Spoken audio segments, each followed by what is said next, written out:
Hello, everyone. Let's work on the security of our service, specifically the part where we hash passwords. What's our current situation? When we pass the password here during login or registration, especially during registration, we hash it. Here's a reminder of our sign-up endpoint. And when a user is created, we give them a hashed version of their original password and store it in the database. In our database, this currently looks like this. It's possible that somehow our database might fall into the hands of attackers. And yes, they won't see the user's original passwords, but there are so-called rainbow tables where hashes of all potentially known passwords are stored.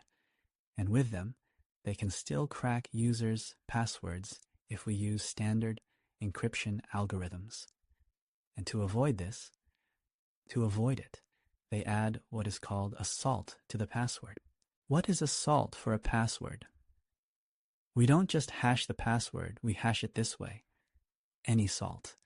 That is, simply prepend some random string, and everything becomes much harder because only we know this string, and rainbow tables won't help attackers anymore.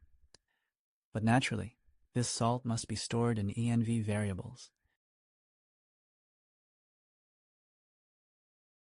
Let's add this env variable. Go to our env file, add a password salt. Don't forget to add it to the env example. And, accordingly, we need to add this file to nvts so that we have types for this env variable. And here, use this string from env variables. Env variables, password salt.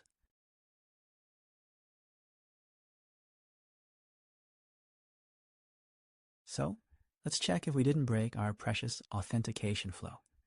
Okay, here is our service. So, let's log out. Trying to log in. We had a user QU with password 1234. We can't log in now because, during login, we also check the hashed password. And now the hash is different because salt was added to it. Unfortunately, after this, all our users lose their passwords. So, the salt must be added before you deploy. Let's register again. Let's have a user. OSU12341234. Sign up. Okay? Now let's try logging out and logging in.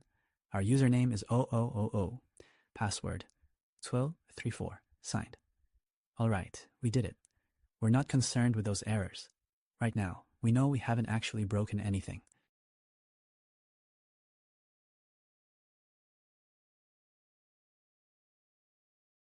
The fact that everything is working can be dealt with later.